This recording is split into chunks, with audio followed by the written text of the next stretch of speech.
జల్ జంగల్ జమీన్ అని చెప్పి పోరాటం చేసి ఆదివాసీలకు తమ హక్కులను ఎట్లా ఉంటాయని పరిచయం చేసినటువంటి వ్యక్తి. హక్కుల కోసం పోరాడితే ఖచ్చితంగా మన రాజ్యం వస్తుందని చెప్పి మనందరికీ తెలియజేసినటువంటి వ్యక్తి. మరి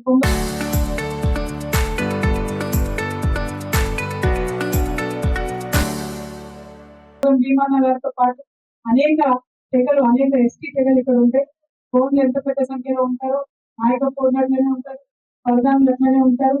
అట్లనే అనేక తెగలకు సంబంధించినటువంటి అద్భుతమైన గిరిజన సంస్కృతి మన ఆసిఫాబాద్ జిల్లాలో ఉంటారు.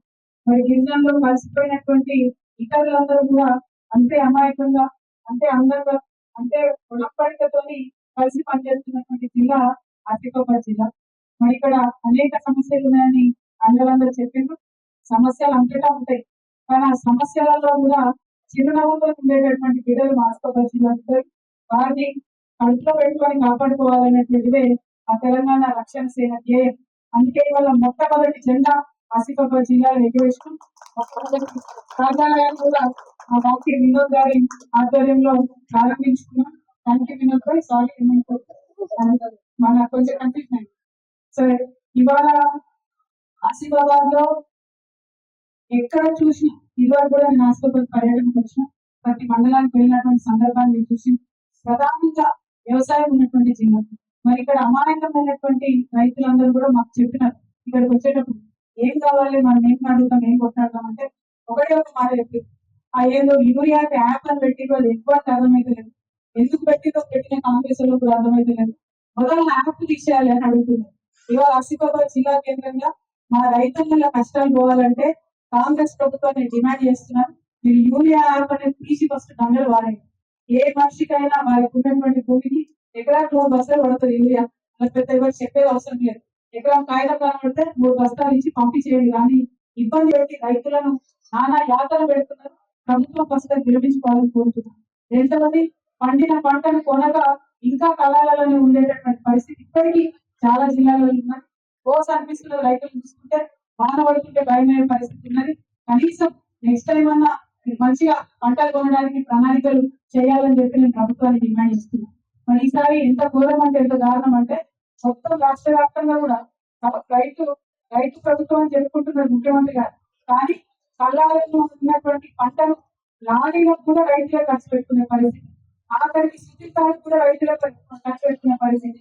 అన్ని వేస్తే మిల్లర్ల దగ్గర పోయినాక తాలూకు పేరుతోని దాదాపు 1200 కోట్లు రైతుల దగ్గర కొట్టేసినటువంటి ఏకైక ప్రభుత్వం ఈ కాంగ్రెస్ ప్రభుత్వం, రేవంత్ రెడ్డి ప్రభుత్వం. మేము చాలా తీవ్రంగా బాధపడతా ఉన్నాం, ఈ వైఖరిని ఖండిస్తా ఉన్నాం. ఇంకొక మాట, మా ఆసిఫాబాద్ ప్రెస్ మిత్రులందరి పక్షాన ఆసిఫాబాద్ రైతన్నలందరూ కూడా నేను తెలియజేయాలనుకుంటున్నాను. ప్రభుత్వం ఇప్పుడు కొత్త కుట్రను తీసుకొచ్చారు. ఇప్పుడు అటు ఇటు ఉచిత కరెంట్ వస్తుందని ఏదో కొంత వ్యవసాయం ఎలా తీసుకుందాం మోటార్లతో అనుకుంటే సపరేట్ గా రైతు డిస్కామ్ అని పేరు పెడుతున్నారు. డిస్కామ్ పేరేమో రైతు అని పెట్టింది, కానీ అందులో మాత్రం రైతులకు లాభం అనే పని లేదు. లాభాలు వచ్చేది బిల్లులు వచ్చేటటువంటిది ఏమో 2 వేరే డిస్కామ్లు పెట్టింది, కానీ మొత్తం ఫ్రీ కరెంటులు, ఫ్రీగా వాటర్ సప్లై ప్రాజెక్టులను, లిఫ్ట్ ఇరిగేషన్ ప్రాజెక్ట్ అన్ని కలిపి రైతు డిస్కామ్ అని సపరేట్ గా పెట్టింది. ఆ డిస్కామ్ మొదలుపెట్టడం చుట్టిలో మొదలుపెట్టింది 25,000 మైనస్ మొదలుపెట్టింది. అలా మొదలుపెట్టినటువంటి రైతు డిస్కామ్ అది ఇంతట పడేది రాదు, రైతుకు మంచిది రాదు. కాబట్టి ఆసిఫాబాద్ కేంద్రంగా నేను మళ్ళీ ఒకసారి ప్రభుత్వాన్ని రైతు డిస్కామ్ అనేటటువంటిది వద్దు, దాన్ని రద్దు చేయాల్సిందిగా నేను కోరుతా ఉన్నా. మరి ఇక్కడ పత్తి పంట పెట్టేది నేర్చుకుంటాం, ఎప్పుడు మోసం జరుగుతూనే ఉంటుంది. అయితే నకిలీ విత్తనాలు అవుతుంటాయి, లేకపోతే పండిన పత్తి పంటను కొననేటువంటి పరిస్థితి ఉంటుంది. దాని మీద చిత్తశుద్ధితోని అధికారులు స్పందించాలి. ఎవరైనా నకిలీ విత్తులు కానీ నకిలీ పురుగు మందులు కానీ అమ్మితే వాళ్ళను పీడియాక్ పెట్టి జైలు కానీ రైతులంటే భయం పుట్టేలాగా చేయాలని కూడా ప్రభుత్వాన్ని నేను డిమాండ్ చేస్తా ఉన్నాను. మరి అదేవిధంగా మనకు ఆదివాసీ బిడ్డలు అంటేనే పోడు వ్యవసాయం చేసుకునేవాళ్ళు. లేదా వాన చినుకులు పడ్డాయంటే ఆసిఫాబాద్ నుంచి వార్తలు వస్తూనే ఉంటాయి. పోడు వేసుకోవడానికి గిరిజనులు అడవులకు పోవడం, అధికారులు రావడం, పోలీసులు రావడం, దర్శనం జరగడం. ఈసారి కూడా మొట్టమొదటి వార్త ఆసిఫాబాద్ నుండి వచ్చింది. వాన చినుకు పడ్డదో లేదో పోడు కొట్టవద్దని చెప్పి వ్యతిరేకంగా పోతూ ఉంటారు. అంటే ఒక్క మాట ఇవాళ మనందరూ కూడా ఆలోచన చేసుకోవాలి. కేవలం విమర్శ కాదు, ఇవాళ ఇంత టెక్నాలజీ వచ్చింది, ఒక ఫోన్ లోనే ప్రపంచం అంతా మనకు కనబడుతుంది. ఈ ఫోన్ ద్వారానే, టెక్నాలజీ ద్వారానే ఒకవేళ పోయినసారి మీరు ఇచ్చినటువంటి ఫోటో పర్మిషన్ జియో మార్కింగ్ చేసుకోవచ్చు, జియో ట్యాగింగ్ చేసుకోవచ్చు, ఈసారి అంతకన్నా అధికంగా చేస్తే ఇబ్బంది పెట్టాడు. కానీ ప్రతి సంవత్సరం ప్రతి సీజన్ కు కోత వేసుకునేటటువంటి గిరిజనులు ఇబ్బంది పెట్టడం అనేది కరెక్ట్ కాదు. ఇప్పటికే ఫారెస్ట్ రైట్స్ యాక్ట్ అంతా కూడా గంగలు కలిపేసింది. గిరిజన కార్పొరేషన్ అంతా గంగలు కలిపేసిండు. అడవిలోకి పోయి గిరిజనులు ఏదైనా తెచ్చుకున్నామంటే అడవి మీద మీకే హక్కు లేదని చెప్పేటటువంటి పరిస్థితి అది వచ్చింది. కాబట్టి అది కంపల్సరీ తీసేయాలి. గిరిజన కార్పొరేషన్ లో రిక్రూట్మెంట్ లేదు.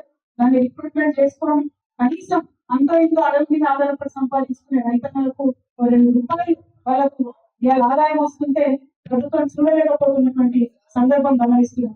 కోడి భూములకు రక్షణ కల్పించాలని గిరిజన కార్పొరేషన్ యాక్టివేట్ చేయాలని మేము డిమాండ్ చేస్తాం.